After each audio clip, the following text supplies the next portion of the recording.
नमस्कार साथियों, आज हम पढ़ रहे हैं एनसीईआरटी गणित कक्षा 10 प्रश्नावली 6.3 का प्रश्न क्रमांक 3।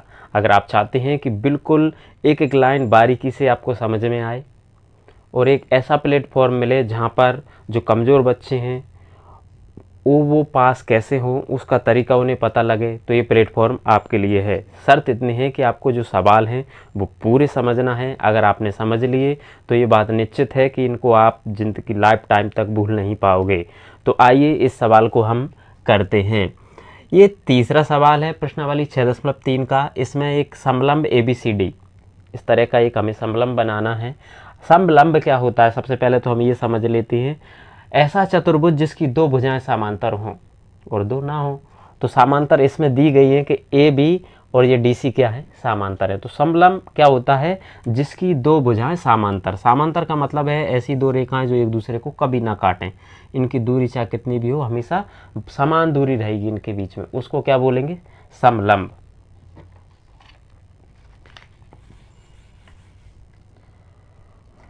तो समलंब ABCD जिसमें AB समांतर D, जी AB वाली भुजा इस DC के समांतर है। इसके विकर्ण AC और BD, ये है एक AC, ये है BD या DB। बिंदु O पर प्रतिच्छेद करते हैं। त्रिभुजों की समरूपता कसौटी का प्रयोग करते हुए, हमने कसौटी पढ़ी है पिछले सवालों में। दर्शाइए कि OA बटे OC, OA बटे OC और OB बटे OD है कि नहीं है, ये हमको सिद्ध करना है। तो जो हमें दिया है सबसे पहले वो हम लिख लेते हैं। दिया है, क्या दिया है हमें, हमें दिया है कि ABCD एक, तो लिख देंगे ABCD एक समलंब है, ये हमको दिया है,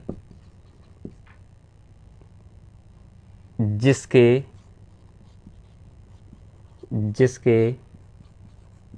विकर्ण AC और BD परस्पर O पर प्रतिच्छेद करते हैं। O पर प्रतिच्छेद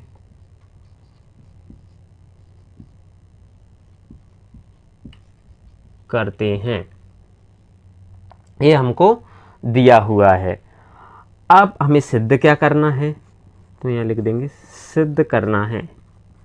हमें सिद्ध करना है कि जो OA है वो बटे OC बराबर OB बटे OD है कि नहीं है, ये हमको सिद्ध करना है। अब उत्पत्ति से समझते हैं। इस सवाल को करने के लिए हमें कुछ चीज़ों का पता होना चाहिए। जैसे दो समांतर रेखा हैं, उनकी दो समांतर रेखाओं के बीच में ही अगर कहीं Z जैसी आकृति बन जाए ऐसी, तो उसको बोलते हैं एकांतर कोण। और उसकी इस कोण का जो मान होगा वो इस कोण का मान होता है, या इस कोण का जो मान होगा वही इस कोण का मान होगा। तो एक ही समझ गए होंगे कि आप एकांतर कोण, जो इस कोण का मान होगा वो इस कोण का मान होता है।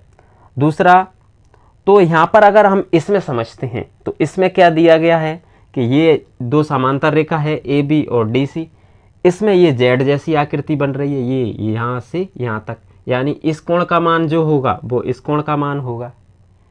और एक यहाँ पर भी बन रही है ऐसी, इस प्रकार की, तो जो इस कोण का मान होगा वही इस कोण का भी मान होगा। तो ये दोनों क्या हो गए, एकांतर कोण। और कभी भी दो रेखाएं जिस बिंदु पर काटती हैं, जैसे मान लो बिंदु O पर काट रही हैं, तो इन दो ये जो कोण होते हैं उनको बोलते हैं शीर्षाभिमुख कोण। उनको क्या बोलते हैं, शीर्षाभिमुख कोण। तो यहाँ पर एक रेखा है AC और दूसरी है BD, ये बिंदु O पर काट रही है, तो यहाँ पर और यहाँ पर क्या बन जाएगा, शीर्षाभिमुख कोण। जो इस कोण का मान होगा भाई इस कोण का भी मान होता है। तो ये सब हमें पता होना चाहिए। अब हमें करना क्या है, हमें ये समरूपता सिद्ध करना है कि ये कौन सी समरूपता कसौटी से ये दोनों त्रिभुज दिए गए हैं वो समरूप है कि नहीं है। तो सबसे पहले हम ले लेते हैं त्रिभुज हम नाम भी दे सकते हैं। मान लो इसका कोण 1 दे दिया, इसका कोण 2 दे दिया, इसका 3 दे दिया और इसका कोण 4 दे दिया। इस प्रकार हम कोणों के नाम भी दे सकते हैं।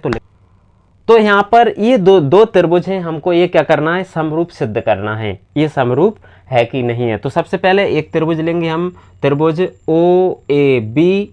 तो लिखते हैं त्रिभुज ओ ए बी बा त्रिभुज। इधर से हमने ओ ए लिया है, तो हमें क्या लेना है अब, ओ सी डी। तो लेंगे ओ सी डी में, ये दोनों हमने त्रिभुज ले लिए। अब हमको ये समरूपता सिद्ध करना है कि कौन सी कसौटी से ये त्रिभुज समरूप है कि नहीं है। तो हमने अभी ये समझा था कि ये दो समांतर रेखा हैं, इसके बीच में एक जेड जैसी आकृति बन रही है। तो कोण ए कोण सी के क्या होगा, बराबर होगा। तो यहाँ पर हम लिख देंगे कोण 1 बराबर कोण 3। कोण 1 किसके बराबर है, कोण 3 के बराबर है। क्यों बराबर है, क्योंकि ये एकांतर कोण है, एकांतर कोण है। अगला, यहां पर भी जेड जैसी आकृति बन रही है, तो कोण 2 कोण 4 के बराबर होगा। तो लिख देंगे कोण 2 बराबर कोण 4। ये भी क्या है, एकांतर कोण है। और अभी मैंने बताया था आपको कि दो रेखाएं जिस बिंदु पर काट रही होती हैं, वहां पर जो कोण बनता है उसको शीर्षाभिमुख कोण कहते हैं। जो इस कोण का मान होगा वही इस कोण का भी मान होगा। तो यहां पर लिख देंगे कोण, तो ये कोण है, ये इस कोण के बराबर है, तो इसको बीच में ले लेंगे, ए ओ बी। कोण ए ओ बी बराबर कोण डी ओ सी। ये क्या है, शीर्षाभिमुख कोण है, शीर्षाभिमुख कोण है। अब हमको समरूपता सिद्ध करने के लिए हमें करना क्या था, हमें ये देखना था कि ये त्रिभुज समरूप है कि नहीं है। तो यहाँ पर क्या हो गया, ये कोण इसके बराबर हो गया, ये कोण इसके बराबर हो गया, ये कोण इसके बराबर हो गया, यानी कि तीनों कोण इसके बराबर हो गए हैं, तीनों संगत कोण इसके बराबर हो गए हैं। यानी ये कौन सी कसौटी से समरूप है, तो यहाँ पर हम लिखेंगे त्रिभुज कौन सा, ओ ए बी समरूप त्रिभुज ओ सी डी। क्यों समरूप हैं कि ए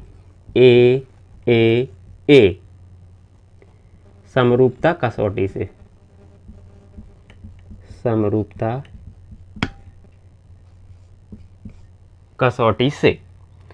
ए मतलब कौन कौन समरूपता कसौटी से, यही हमें दर्शाना था कि कौन सी समरूपता कसौटी।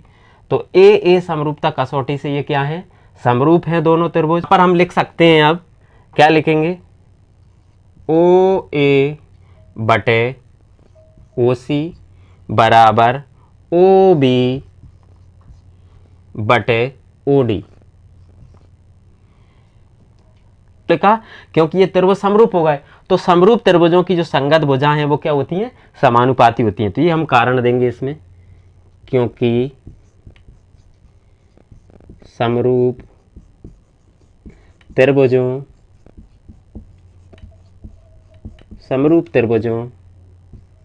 की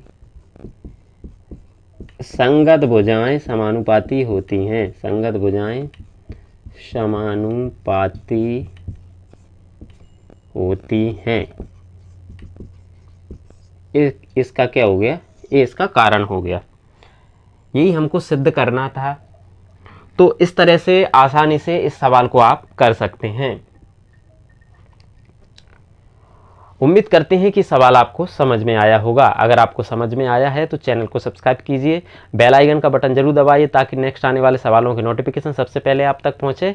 और अगर वीडियो पसंद आया तो उसको लाइक शेयर कमेंट जरूर कीजिए। ये चैनल गणित के लिहाज से आपके लाइफ में बहुत परिवर्तन लाने वाला है। लास्ट में एक लाइन, बदलाव ही विकास की जननी है। इसलिए हमें विकास अगर चाहिए होता है तो बदलाव ज़रूरी होता है। बहुत बहुत धन्यवाद।